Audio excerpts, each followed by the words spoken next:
Olá pessoal, boa noite. Hoje é segunda-feira, dia 4 de outubro, e nós vamos dar continuidade falando sobre bem-aventuranças. E o tema de hoje é bem-aventurados os que são misericordiosos. Em Mateus 5,7, nós temos: bem-aventurados os que são misericordiosos, porque obterão a misericórdia. E dentro desse tema, nós temos, primeiro, perdoai para que Deus vos perdoe. Reconciliação com os adversários. O sacrifício mais agradável a Deus. O argueiro e a trave no olho. E não julgueis, para não serdes julgados. Atire a primeira pedra aquele que estiver sem pecado. Então vamos lá.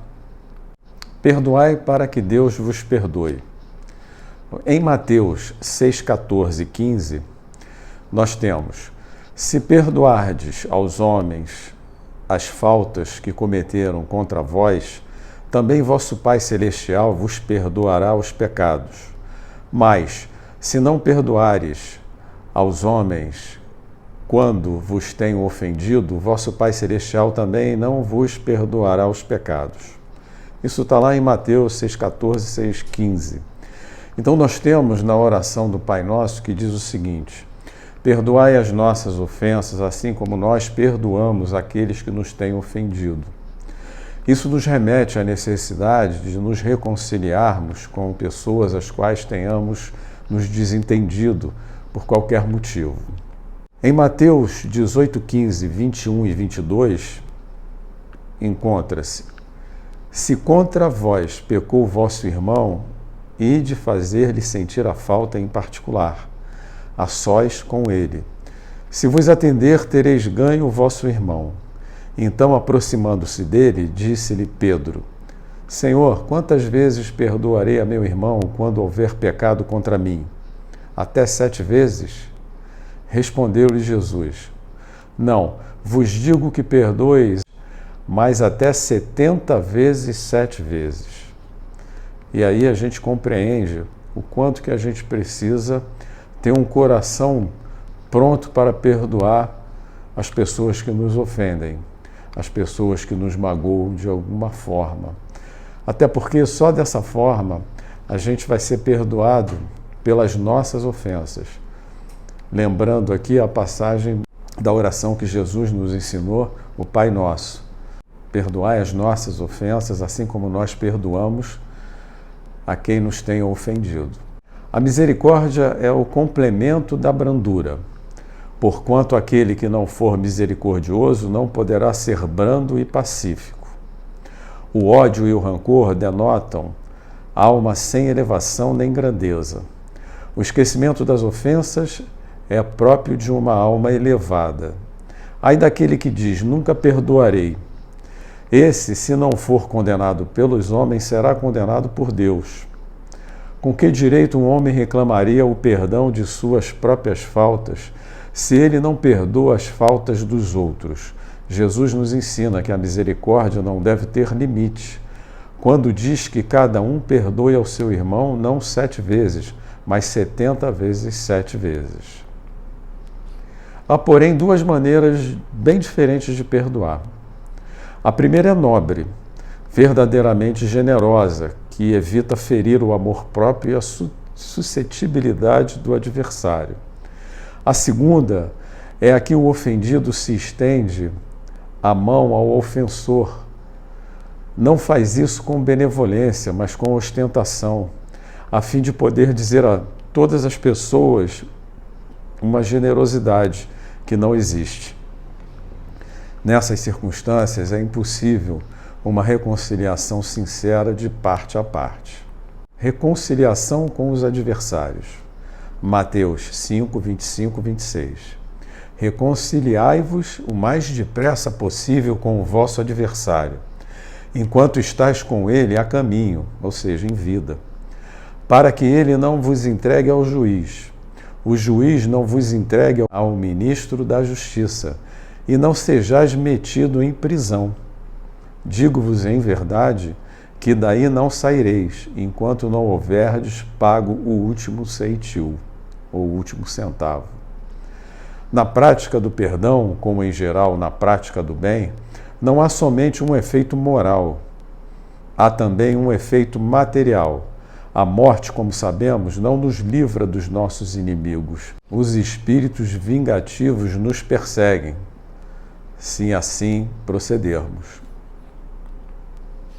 O espírito mau espera que o outro, a quem ele quer mal, esteja encarnado, preso no seu próprio corpo, preso à vida, para mais facilmente o atormentar, ferir os seus interesses, ou nas suas mais caras afeições.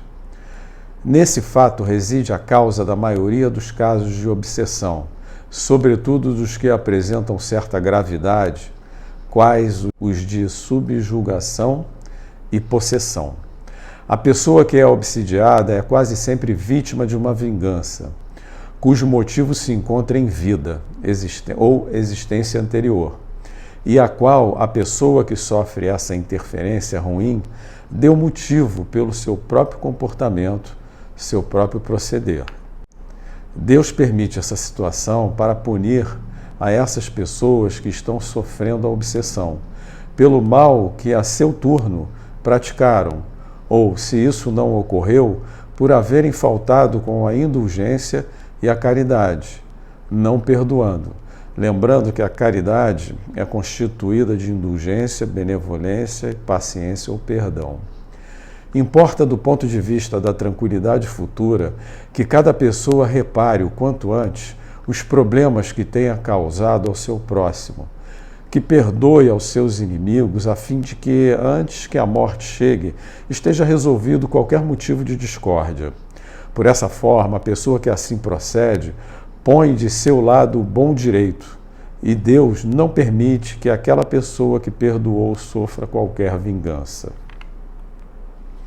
Quando Jesus recomenda que nós nos reconciliemos o mais cedo possível com o nosso adversário ou inimigo, não é somente objetivando apaziguar as discórdias no curso da nossa atual existência. É principalmente para que essas discórdias não se perpetuem nas existências futuras. Jesus disse: não saireis de lá da prisão enquanto não houverdes pago até o último centavo, isto é, enquanto não houverdes satisfeito completamente a justiça de Deus. O sacrifício mais agradável a Deus. Mateus 5, 23 e 24. Se, portanto, quando fordes depor vossa oferenda no altar, vos lembrardes de que o vosso irmão tem qualquer coisa contra vós, deixai a vossa dádiva junto ao altar e ide, antes, reconciliar-vos com o vosso irmão. Depois, então, voltai a oferecê-la.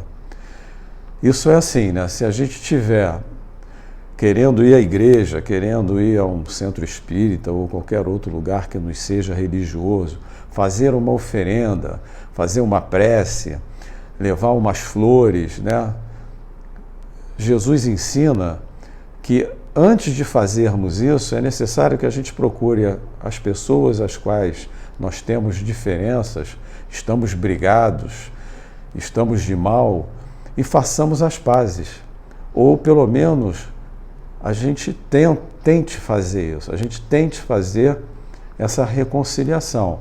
Depois, sim, a gente vai para a nossa igreja ou para o nosso centro e vai lá e oferece as flores, oferece a prece, porque aí sim, isso vai fazer sentido e vai fazer efeito. Deus vai nos ouvir. Quando Jesus diz: ide reconciliar-vos com o vosso irmão, antes de colocar a vossa oferenda no altar, Jesus ensina que o sacrifício mais agradável a Deus é que o homem faça, antes de se apresentar para ser por Deus perdoado, precisa o homem haver perdoado e reparado o dano ou prejuízo que tenha feito a algum de seus irmãos. Só então a sua oferenda será bem aceita, porque virá de um coração livre de todo e qualquer pensamento mau. O argueiro e a trave no olho. Mateus 7, 3 a 5. Como é que vedes um argueiro no olho do vosso irmão, quando não vedes uma trave no vosso olho? Ou como é que dizeis ao vosso irmão, deixai-me tirar um argueiro do teu olho, vós que tendes no vosso uma trave? Hipócritas, tirai primeiro a trave do vosso olho, e depois então vede como podereis tirar o argueiro do olho do vosso irmão. Isso é assim, como é que a gente vai querer apontar um defeito no nosso irmão, dizer para ele que ele está errado, ou coisa parecida, coisa que o valha, quando na verdade a nossa responsabilidade maior são com os nossos erros, são com os nossos defeitos. Então primeiro a gente tem que cuidar dos nossos erros, dos nossos defeitos, para depois, com muita calma, com muito carinho, com muito amor no coração, a gente chegar à pessoa que possivelmente esteja cometendo um erro, uma falha, e nós a alertarmos sobre isso. Mas só depois que a gente fizer esse exercício de sabermos se estamos cuidando de nós, se estamos cuidando dos nossos erros, das nossas falhas. Um dos maiores erros da humanidade consiste em vermos os defeitos das outras pessoas, antes de vermos os defeitos que estão em nós mesmos. Para julgar-se a si mesmo, seria necessário que um homem pudesse ver seu interior num espelho, pudesse, de certo modo, transportar-se para fora de si próprio, considerar-se como outra pessoa e perguntar: que pensaria eu se visse alguém fazer o que eu faço? Incontestavelmente, é o orgulho que induz o homem a dissimular para si mesmo os seus defeitos, tanto morais quanto físicos. Por isso mesmo, o orgulho, sendo o pai de muitos vícios, é também a negação de muitas virtudes. Ele se encontra na base e como móvel de quase todas as ações humanas. Essa a razão por que Jesus Cristo se empenhou tanto em combatê-lo, como o principal obstáculo ao progresso do ser humano. Não julgueis para não serdes julgados. Atire a primeira pedra aquele que estiver sem pecado. Em Mateus 7, 1 e 2, diz: não julgueis, a fim de não serdes julgados, porquanto sereis julgados conforme houverdes julgado os outros. Empregar-se-á convosco a mesma medida de que vós tenhais servido para com os outros. Atire-lhe a primeira pedra aquele que estiver isento de pecado, disse Jesus. Essa sentença faz da indulgência um dever para todos nós. Lembrando que indulgência é um dos 3 pilares da caridade: indulgência, benevolência, paciência e perdão. Essa sentença faz da indulgência um dever para todos nós, como eu disse, porque ninguém há que não necessite para si próprio de indulgência.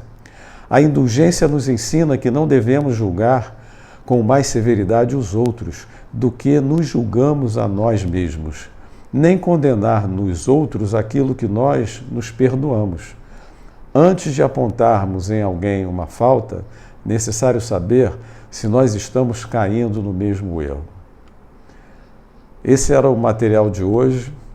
Espero que vocês tenham gostado. Muito obrigado pela sua presença aqui.